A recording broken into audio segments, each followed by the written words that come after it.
Hello. नमस्कार दोस्तों। ओनो study group पे आपका स्वागत है। जैसा कि आप लोग जानते हैं, मैं आप लोग को मैथ्स पढ़ा रहा हूँ और मैथ्स में मैंने बहुत सारे टॉपिक्स एंड बहुत सारे प्रैक्टिस सेट भी आप लोग को करवाए। स्टार्टिंग मैंने कुछ basic topic profit and loss and percentage topic मैंने आप लोग को डिस्कस भी किया होगा। और जो भी अभी रिसेंटली में एग्ज़ाम चल रहे हैं उससे मैंने कुछ सीजीएल का पेपर, कुछ एमटीएस का पेपर मैंने करवाया है। और आज मैं आप लोग को, क्योंकि एसएससी जीडी का एग्ज़ाम अभी चल रहा है, तो इसके लिए मैं आप लोग को एक प्रैक्टिस सेट करा रहा हूँ और इसके माध्यम से बस आपको ये पता चलेगा कैसे प्रॉब्लम्स को अटेम्प्ट करना है, कैसे सॉल्व करना है। ये चीज़ आप सीखें। ये नहीं कि क्वेश्चंस आप मतलब जब बनाना स्टार्ट करें मतलब वो फास्ट ही बनेगा। कौन सा क्वेश्चन में क्या अप्रोच लगाना वो बहुत ज़रूरी है। और सबसे बड़ा टाइमिंग क्या होता है मैथ्स में, आपको दो चीज़ एक पता होना चाहिए। एक तो आपको मेथड बहुत सही से पता होना चाहिए कि कौन सा अप्रोच लगेगा, और दूसरा कैलकुलेशन। तो कैलकुलेशन लोगों का ऐसे ही नहीं अच्छा होता, वो टाइम लगता है। जब आप रेगुलर प्रैक्टिस में रहते हो, डेली 25 30 50 क्वेश्चन अटैम्प्ट कर रहे हो, तो आपका कैलकुलेशन भी सही हो जाता है। कैलकुलेशन में क्या होता है, कुछ कुछ मल्टीपल्स याद आना स्टार्ट हो जाते हैं। तो वही सारे चीज़ हैं। मैं तो आपको मेथड बता ही रहा हूँ, और जब मेथड बताता हूँ, क्वेश्चंस बताता हूँ, तो उसमें कैलकुलेशन का भी मेथड में बताता हूँ कि कैसे कैलकुलेशन पे वर्क करना है। ये सारे चीज़ों को हम लोग देखते हैं। तो चलिए मैं आप लोग को स्टार्ट करता हूँ, फर्स्ट क्वेश्चन की ओर ले चलता हूँ, जिसमें आप लोग को ये पता चलेगा। और ये सारे जो क्वेश्चन है, ये आपको ऐसा नहीं कि मैं एसएससी जीडी के लिए प्रैक्टिस कर रहा हूँ तो इसी एग्जाम में ही काम देगा। हो सकता है आगे रेलवे ग्रुप डी का एग्जाम होने वाला है या रेलवे एनटीपीसी का एग्जाम होने वाला है, वो सारे में लेबल्स कुछ खास डिफरेंस नहीं होते हैं, मतलब क्वाइट सेम ही होता है। बस थोड़ा सा क्या होता है, जब सीजीएल का मेंस आप जब देते हो तो थोड़ा सा वहाँ पे लेवल को हाई किया जाता है। बाकी जितने भी वनडे एग्जाम्स है, चाहे वो सीएचएसएल हो, चाहे वो रेलवे हो, चाहे वो जीडी कहीं क्यों ना हो, एमटीएस ही क्यों ना हो, प्रॉब्लम्स का लेवल क्वाइट लगभग इक्विवेलेंट रखा जाता है। थोड़ा बहुत ऊपर नीचे हो सकता है, क्वेश्चंस का लैंग्वेज थोड़ा बड़ा या थोड़ा सा डिफर कर सकता है, बट आपको उतना डिफरेंस नहीं मिलेगा। तो चलो, फर्स्ट क्वेश्चन में आप लोग देख सकते हैं क्या है यहाँ पे।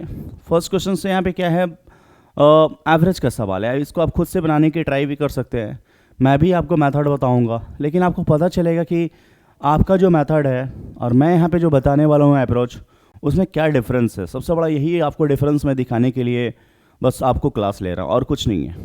मतलब ये आपको बस पता चले कि आप जिस मेथड अप्रोच से आप आज तक मैथ बना रहे हो, वो अप्रोच कहीं ना कहीं चेंज होना चाहिए। और वो अप्रोच हमेशा चेंज होता है। ऐसा नहीं कि 5 साल पहले 3 साल पहले जो अप्रोच था वो अभी वही अप्रोच है, कहीं ना कहीं उसमें मॉडिफाइड हुआ है। और जो आज अप्रोच है वो भी आगे जाके मॉडिफाइड हो गई। और ये प्रोसेस चलता रहता है, हर चीज़ में मॉडिफिकेशन होता है, चाहे पढ़ाई हो चाहे कुछ भी हो, लाइफ हो, हर चीज़ में मॉडिफिकेशन ज़रूरी है। तो उस चीज़ से जैसे टाइम के अनुसार आपको भी चेंज होना पड़ेगा। ऐसा नहीं कि मतलब जो टाइम से आप पहले पढ़ रहे हो उसी मेथड को, उसी प्रोसेस को चलना स्टार्ट करो। तो पहला क्वेश्चन आप देख सकते हो क्या है कि 10 छात्र है, एक परीक्षा में चयनित 10 छात्रों में 3 छात्र का औसत 20 है और बाकी 4 छात्र का औसत कितना है, 21 वर्ष है। मतलब एज का यहाँ पे दिया जा रहा है कि स्टार्टिंग में 3 छात्र का औसत कितना दिया हुआ है, मतलब टोटल 10 स्टूडेंट है, उसमें से 3 का एवरेज एज है 20 ईयर्स, 4 का एवरेज एज है 21, और बाकी जो 3 है उसका है 22 ईयर्स। तो बताइए कि जो समूह है टोटल है 10 स्टूडेंट, उसका एवरेज एज क्या होगा। इस क्वेश्चंस को बनाने का traditional basic method multiplication method होता है। एवरेज में मैक्सिमम बच्चे, मतलब 90 to 95% बच्चे मल्टीप्लिकेशन मेथड को फॉलो करते हैं। जो मल्टीप्लिकेशन मेथड को फॉलो करते हैं उनका एग्जाम क्लियर नहीं होता है, क्योंकि उस मेथड को फॉलो करने से क्या होता है कि आपको टाइम थोड़ा ज़्यादा लगेगा। अभी आप देखोगे यहाँ पे जो बेसिक मेथड है, इसमें बेसिक मेथड्स में क्या बनाएंगे लोग, क्या करेंगे, वो 3 into 20 करेंगे, प्लस 4 into 21 करेंगे, और प्लस 3 into 22 और डिवाइडेड बाई फिर 10 करेंगे तब उनका आंसर निकलता है। लेकिन जो एक्चुअल अप्रोच है, जिसको हम लोग बोलते हैं रिलेट करके बनाना, कंपैरिजन करके बनाना, उस मेथड से जब इस क्वेश्चन को देखेंगे इजीली आपका आंसर दिखेगा।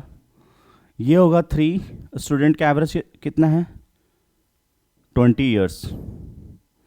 3 बच्चे का एवरेज है 20। नेक्स्ट 4 का एवरेज कितना है, 21 ईयर्स। और बाकी जो अगला 3 है उसका एवरेज कितना है, 22 ईयर्स। कंपैरिजन मेथड में क्या होता है कि हम कोई भी एक ग्रुप को एवरेज हम एज्यूम कर लेंगे, मान लेते हैं कि पूरे ग्रुप का एवरेज 20 है या 21 है या 22, कोई भी एक, तो एज्यूम हम लोग वही करते हैं जो मिड वाला होता है, जो बीच वाला होता है। तो खासकर हम एज्यूम कर लिए कि नहीं, मान लेते हैं कि पूरे ग्रुप का एवरेज कितना है 21, ये एज्यूम किया जा रहा है, ये जरूरी नहीं कि ये सही होगा। अब क्या इसमें से कितना डिफर करेगा, प्लस होगा या माइनस होगा, ये अभी हम यहाँ पे देखेंगे। मतलब 4 का एवरेज 21 है, तो बाकी जो 3 क्या है 22 है, इससे ज़्यादा कितना एक है, प्लस एक स्टूडेंट का 1 ईयर ज़्यादा है, तो 3 स्टूडेंट का कितना हो जाएगा, 3 हो जाएगा। यहाँ पे 21 है, यहाँ 21, कम कितना है, 1 है, तो मतलब बाकी जो 3 का कम कितना होगा, -3 होगा। मतलब एक तरफ ग्रुप में आगे बढ़ रहा है तो 3 ज़्यादा आ रहा है और एक तरफ कम आ रहा है, तो ओवरऑल कितना हो जाएगा, चेंजेज में कितना आएगा, -3 + 3 करेंगे तो 0 आएगा। इससे ये पता चल रहा है जो ओवरऑल 10 जो ग्रुप है उसका एवरेज कितना होगा, 21 ही ईयर्स होगा। यदि वहाँ पे वो 0 की जगह कुछ वैल्यू होता, 5 होता, 10 होता, तब हमको पता चलता कि नहीं 21 से ज़्यादा होगा। यदि यह निगेटिव साइन आता तो 21 से फिर घट जाता। यही चीज़ देखना होता और कुछ नहीं है। इसमें ऐसा वैल्यू आ रहा है कि वो जितना इससे ज़्यादा है उतना ही इससे कम है। मतलब एक्चुअल में क्या आ रहा है कि ये 0 आ रहा है। 0 ये बता रहा है कि ओवरऑल जो ग्रुप का एवरेज है वो 21 ही ईयर्स है, कि वो कंपनसेट कर दे रहा है। बाकी 3 बच्चा इधर और बाकी 3 बच्चा इधर, -3, वो कंपनसेट कर रहा है। बहुत सारे क्वेश्चंस में होगा कि यहाँ पे जो वैल्यू 0 की जगह प्लस में साइन आएगा, +5, +10, +15 कुछ भी आ सकता है। फिर उधर में माइनस में आ सकता है। जब माइनस में आएगा तो एवरेज कहीं ना कहीं डिक्रीज करेगा, जब प्लस में आएगा तो एवरेज कहीं ना कहीं इंक्रीज करेगा। तो उस तरह के जब क्वेश्चंस आएंगे, अब इसको जब आप बनाओगे तो क्या करना पड़ेगा, तीनों को पहले गुना करना पड़ेगा, 60 + 84 +66, और फिर डिवाइड बाई करोगे 10, तो इसी को जोड़ने में लग जाएगा 210/10, तो ये अल्टीमेटली 20। मतलब एक तो आपका गुना कर रहे हो, साइन लिख रहे हो, फिर जोड़ रहे हो, फिर ये कर रहे हो, तो कहीं ना कहीं टाइम वेस्टेज दिख रहा है हमको। यही चीज़ों को बस चेंज करना होता है मेथड, और उसी मेथड को मैं आप लोग को बस बताना चाह रहा हूँ। प्रॉब्लम्स तो ये बनाने का 10 ही सेकंड है, बट जो सही अप्रोच है उसको तो बताने में आपको टाइम लगेगा ही थोड़ा। मैक्सिमम बच्चे, मतलब आज से जो पहले भी जॉब लिए हैं या जो भी किए हैं, वो इसी मेथड से एग्जाम्स को पास किए हैं, और यही मेथड मैक्सिमम लोग फॉलो करते हैं। और ये वाला मेथड में बहुत जगह आपको फंसाएगा भी, लेकिन जब आप नंबर ऑफ क्वेश्चन ज़्यादा प्रैक्टिस करना स्टार्ट कर देते हो तो ये मेथड में इतना आप माहिर हो जाओगे कि क्वेश्चंस एवरेज का ईजिली सॉल्व होना चालू होता है। जब मैं आप लोगों को एवरेज पढ़ाऊंगा तो वहाँ पे दिखेगा भी कि कैसे एवरेज के क्वेश्चंस को बनाते हैं। चलिए बढ़ते हैं नेक्स्ट क्वेश्चन की ओर। ये हमारा फर्स्ट क्वेश्चन एवरेज से रिलेटेड था, और ये मैं एवरेज से रिलेटेड में बस आपको एक क्वेश्चन के जरिए ये बताना चाह रहा हूँ कैसे क्वेश्चंस को अटैम्प्ट लेते हैं, कैसे क्वेश्चंस के तरीका को बनाते हैं। यदि आप ये मेथड को फॉलो कर रहे हो तो इतना तो आप कंफर्म जान लो कि एग्जाम में आपको प्रॉब्लम्स या टाइम लगने वाला है। यदि आप इस मेथड से प्रॉब्लम्स को सॉल्व कर रहे हो, इट मीन्स आप कहीं ना कहीं सही डायरेक्शन में जा रहे हो और आपका एग्जाम निकलेगा। नेक्स्ट क्वेश्चन की ओर बढ़ते हैं। नेक्स्ट क्वेश्चन जस्ट सिंप्लीफिकेशन से रिलेटेड क्वेश्चन है, कुछ ज़्यादा टफ नहीं क्वेश्चन है, आप इसको इजीली भी सॉल्व कर सकते हैं। रेशियो इक्वेट करना, ए और बी का वैल्यू, a/b का वैल्यू निकालना। 5.5 a बराबर 0.65 b, तो 1 0 यहाँ से हटा दीजिए, यहाँ से डेसिमल हटाएंगे तो क्या होगा, 00। अब हम लोग जानते हैं कि 11 × 5 = 65 होता है, 11 × 5 = 55 और 13 × 5 = 65। 1 0 से 1 0 यहाँ भी कट रहा है, तो हमको दिख रहा है कि a/b क्या है, कहीं ना कहीं 13/110 ही आ रहा है। अब 13/110 कहाँ पे आपको साइन दिख रहा है, ऑप्शन डी। ये क्वेश्चन में तो आपको कुछ ज़्यादा सोचना नहीं था और इसमें कुछ बताने लायक भी नहीं है, कोई भी बच्चे इसको सॉल्व करेगा। लेकिन जो पहला क्वेश्चन मैंने बताया वो तो सोचने लायक था ही। तो जब आप एग्ज़ाम दोगे तो पहला ऐसा क्वेश्चन आपको 5 या 6 ही मिलेंगे, 8 मिलेंगे। बाकी जो आपका 15 क्वेश्चन रहेगा वो आप इजीली सॉल्व करोगे, वो सब इजीली सॉल्व करेगा। ऐसा नहीं, कंपटीशन लास्ट का 5 और 10 क्वेश्चन में ही होता है। 25 क्वेश्चन का मैथ है, उसका जो 5 क्वेश्चन लास्ट में है जो नहीं सब बना पा रहा है, वहीं पे रिजल्ट टिका हुआ है। बाकी जो आपसे बन रहा है तो वो समझो सबसे बन रहा है।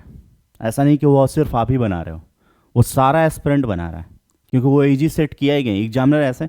क्योंकि जैसे जब जो एग्ज़ाम का लेवल होता है वो 10th लेवल पे एग्ज़ाम है या 12th लेवल पे एग्ज़ाम है एग्जामिनर क्वेश्चन को टफ नहीं कर सकता वहाँ पे, क्योंकि वो जानता है कि टेम्परामेंट जो वहाँ पे बच्चे अपेयर हो रहे हैं वो बस उसी टेम्परामेंट से हैं। वहाँ पे ज़्यादा टफ क्वेश्चंस करेंगे तो फिर वो सॉल्व ही नहीं कर पाएंगे, इसलिए वहाँ पे टाइम भी थोड़ा ज़्यादा दिया जाता है। नॉर्मली 60 मिनट मिलता है 100 क्वेश्चंस के लिए, लेकिन आपको जीडी और एमटीएस जैसे एग्जाम में 90 मिनट्स मिलते हैं। तो आप यहाँ पे इजीली क्वेश्चंस को आप धीरे भी, मतलब थोड़ा सा प्रोसेस भी है मैं कर रहा हूँ तो आप कर सकते हो, लेकिन आपको तो फास्ट होना ही पड़ेगा। आप ऐसा ना हो कि मैथ में ही 40 मिनट 30 मिनट वेस्ट कर दिए तो फिर हो गया आपका टाइम। अब नेक्स्ट क्वेश्चंस में क्या है, परसेंटेज का मैं ये क्वेश्चंस मैं बताया हुआ हूँ। परसेंटेज में लगभग मैंने 10 से 12 क्लास लिया, और पूरा का पूरा परसेंटेज में बेसिक्स तो आपको अच्छा कर ही दिया होगा लगभग।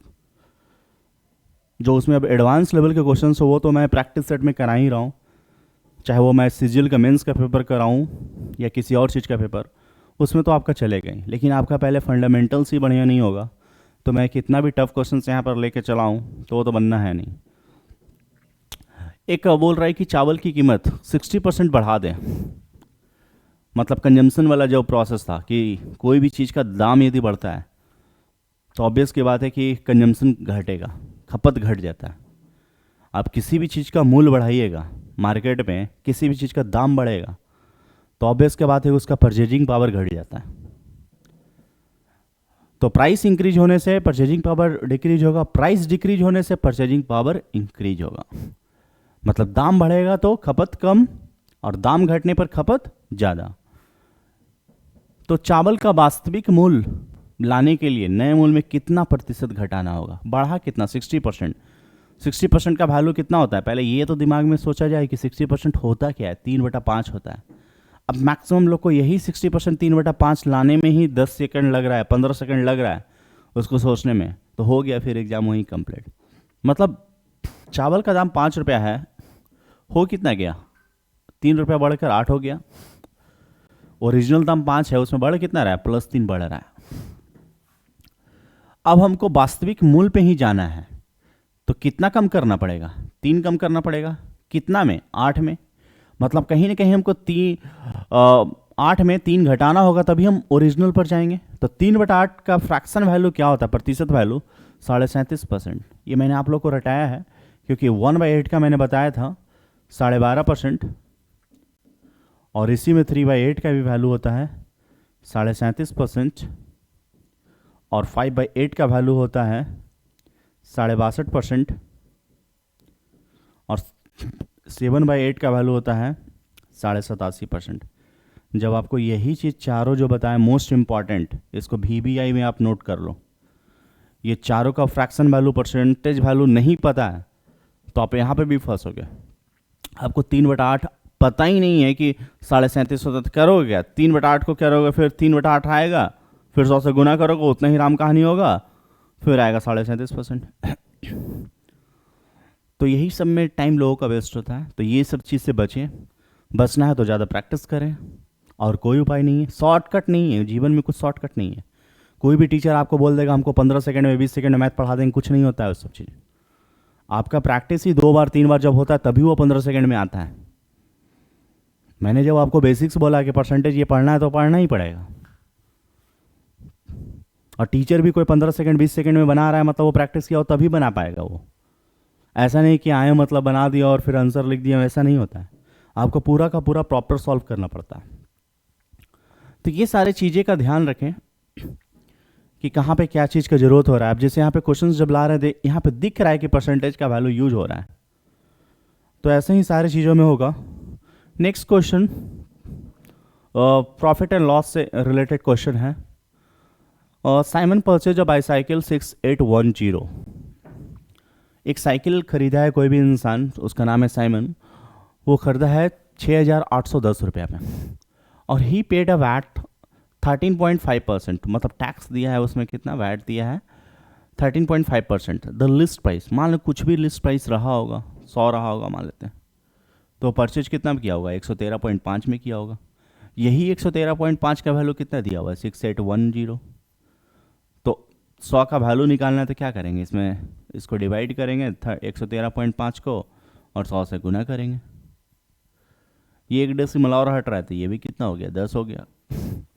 अब इसको हम कहीं ना कहीं इसको डिवाइड करके देखेंगे 5 से, तो ये हो जाएगा 200, और ये कितना हो जाएगा, 5 से इसको डिवाइड करेंगे, 2 पचे 10, 1 और 3, 6 दूनी 12, फिर 1 और 5, 3 पचे 15, 5 6 3। अब ये इससे कितना बार में कैंसिल हो रहा है, हम इसको 5 से डिवाइड कर रहे हैं, तो हो गया हमारा 5 दूनी 10,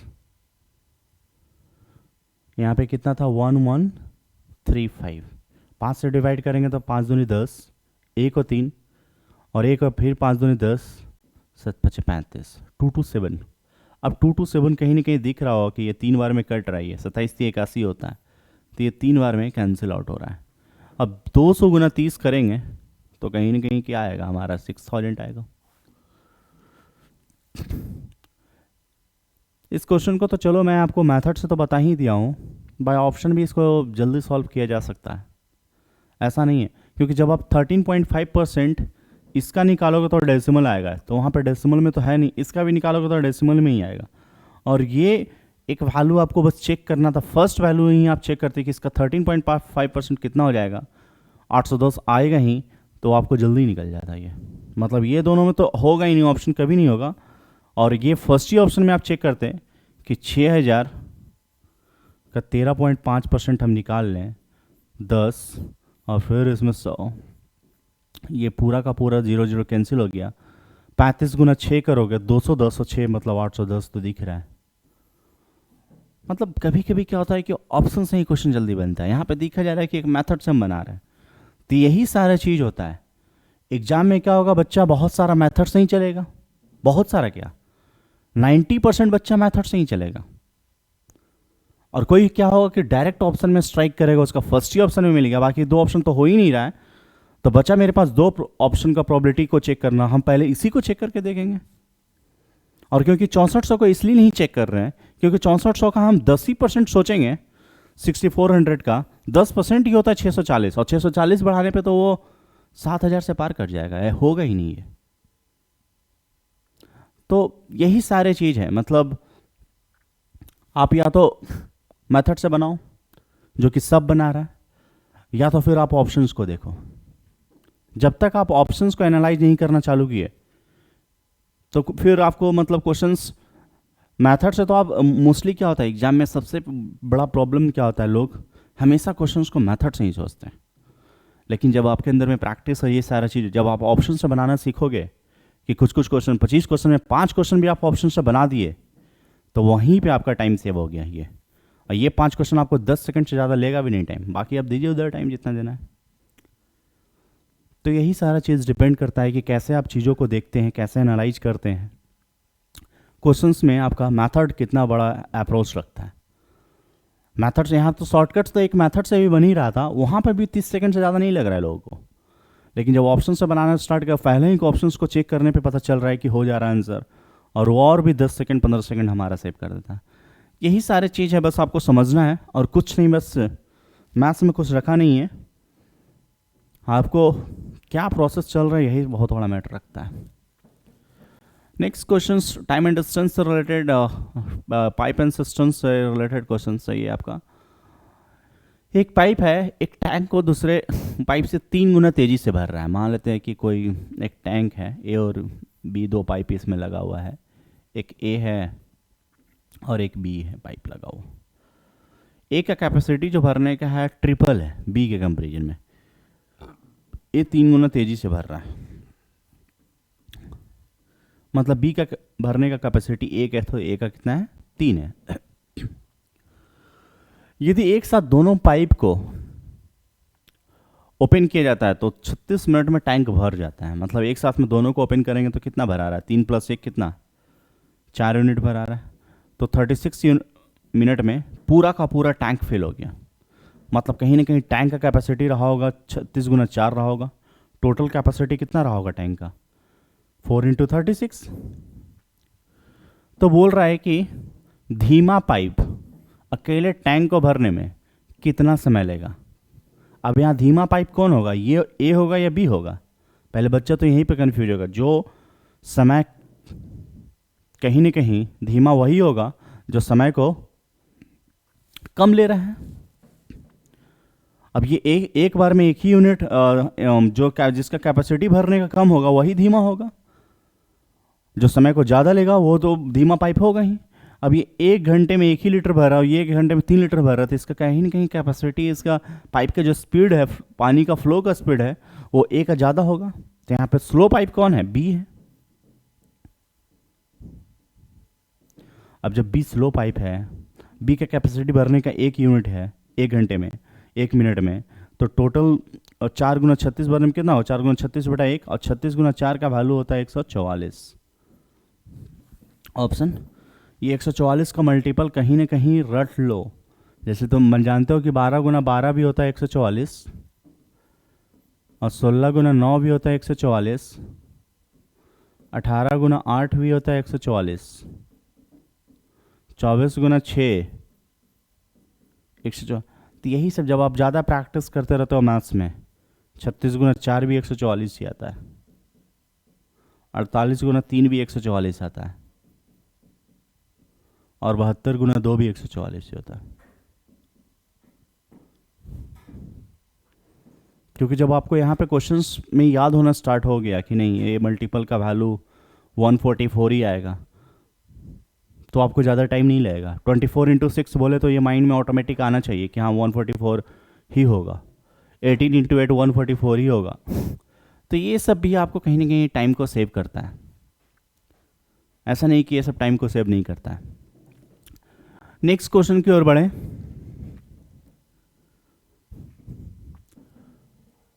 श्वेता एंड 2 लोग हैं walking on the street from the same place opposite direction, दोनों अपोजिट डायरेक्शन में जा रहा है। एक तरफ श्वेता है, एक तरफ जोया है, काफ़ी अच्छा नाम है। दोनों अपोजिट डायरेक्शन में चल रहा है। If Zoya walks at a speed 2.5 kilometre per hour, इसका स्पीड क्या है? 2.5 किलोमीटर पर आवर। और एक का श्वेता का स्पीड कितना है? 2 kilometre per our. In how much time will they B 18 kilometre apart?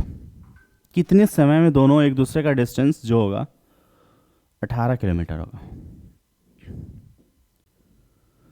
जब आप रिलेटिव स्पीड पढ़ोगे, जब कोई भी दो स्पीड x और y अपोजिट डायरेक्शन में होता है तो इसका रिलेटिव स्पीड क्या हो जाता है? x + y।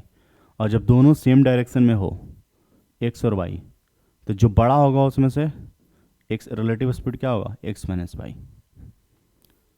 इसी से तो रिलेटिव डिस्टेंस भी निकलेगा। अब हमको यहाँ पे रिलेटिव स्पीड कितना हो गया? 2 और 2.5 कितना हो गया? 4.5। तो रिलेटिव स्पीड हमारा यहाँ पे दोनों का मिला के कितना हो गया? 4.5। चल रहा है कितना है? 18 किलोमीटर डिस्टेंस हो गया दोनों का। रिलेटिव डिस्टेंस देखा जाए तो दोनों के बीच में डिस्टेंस, तो समय कितना लगेगा? 18/4.5 करेंगे, ये 4 घंटे के बराबर आएगा कि नहीं? 18/4.5, 4.5 का दुगना होता है 9, और 9 का डबल होता है 18। तो कहीं ना कहीं 4 घंटे में दोनों के बीच का डिस्टेंस 18 किलोमीटर हो जाएगा। नेक्स्ट क्वेश्चन, यहाँ पे टाइम एंड डिस्टेंस का सवाल था, बहुत ही बेसिक सवाल, रिलेटिव स्पीड का कंसेप्ट पे था। अब ये रिलेटिव स्पीड का कंसेप्ट आपको पता ही नहीं होगा कि हाँ जब अपोजिट डायरेक्शन में प्लस होता है और ये माइनस होता है, बस ये सिंपल सा चीज़ पता करना है। मैथ में अर्थमेटिक में और कुछ नहीं है, मतलब ऐसा भी नहीं कि बहुत ज़्यादा कंसेप्ट, बहुत ज़्यादा मेथड, मुश्किल से 8-10 कंसेप्ट होंगे हर टॉपिक में, चाहे वो सिंपल इंटरेस्ट हो, चाहे वो कंपाउंड इंटरेस्ट हो, चाहे वो टाइम एंड डिस्टेंस हो, टाइम एंड वर्क। बस एक बेसिक फंडा होगा कि हाँ टाइम एंड वर्क में क्या होता है, टाइम जो है इफिशिएंसी का इन्वर्सली प्रोपोर्शनल होता है, उसी पर पूरा चैप्टर टिका हुआ है। और बाकी आपको कैलकुलेशन मेथड, बस यही सारा चीज़। टाइम एंड डिस्टेंस में वही डिस्टेंस व स्पीड इनटू टाइम, वहाँ पे आपका 2-3 रिलेशन आता है, उसी पे पूरा चलता रहता है। बेसिक चीज़ तो सबका आइडिया होना ही चाहिए, तभी आपको क्वेश्चंस में भी इजीली सॉल्व होगा। नेक्स्ट अलजेब्रा से रिलेटेड क्वेश्चन है, कुछ खास नहीं क्वेश्चन होगा ये। क्वेश्चंस में कुछ छूटा हुआ है लास्ट में, ये xy + yz + zx ही पूछ रहा होगा ये। तो आप लोग जानते हो कि a + b + c का होल स्क्वायर जब हम लोग लिखते हैं, हम लोग जो जानते हैं कि x + y + z का होल स्क्वायर बराबर A square X square plus Y square plus Z square plus 2 times of x Y plus Y Z plus Z X. और इसी का वैल्यू तो पूछ रहा है ये वैल्यू गिवन कितना है 13 का स्क्वायर कितना हो जाएगा 169 और ये है 69 plus 2 times of x y y Z plus Z x हो जाएगा। ये इसको इससे माइनस करेंगे तो ये कितना हो जाएगा 100 और 100 को 2 से भाग देंगे तो हमारा आ जाएगा कितना 50। ये इसका वैल्यू हो गया। नेक्स्ट क्वेश्चन की ओर देखेंगे हम लोग। The value of 1/1 plus tan square theta plus 1/1 plus cot square theta. मतलब आप ट्रिग्नोमेट्री का बेसिक है, हम लोग जानते हैं कि 1 प्लस tan स्क्वायर थीटा क्या होता है सेक स्क्वायर थीटा के बराबर और ये होता है हमारा कॉसेक स्क्वायर थीटा के बराबर। तो जब ये ऊपर चला जाएगा तो ये बन जाएगा हमारा कॉस स्क्वायर थीटा और ये बन जाएगा साइन स्क्वायर थीटा और sine square plus cos square theta का value 1।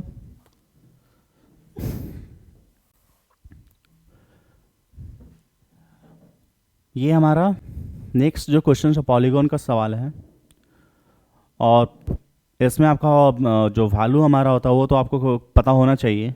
Some of all interior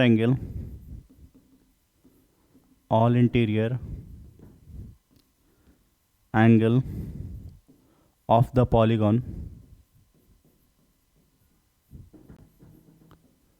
will equal to n minus 2 into 180 और इसी में हमारा ईच इंटीरियर एंगल बोलेगा यदि इंडिविजुअल एक इंटीरियर एंगल तो इसमें बस n से डिवाइड हो जाएगा 180/n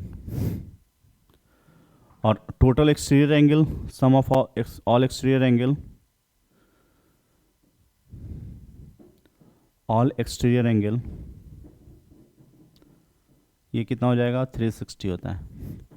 मतलब आप कोई भी चीज़ देखो या तो आप स्क्वायर को ही देख लो, इसमें अंदर भी टोटल मिला के 360 होता है, बाहर भी मिला के 360। ट्रायंगल होगा, कोई भी फिगर रहे चाहे पेंटागन ही रहे, इसके सारे एक्सटीरियर एंगल का जोड़ होगा 360 डिग्री होगा।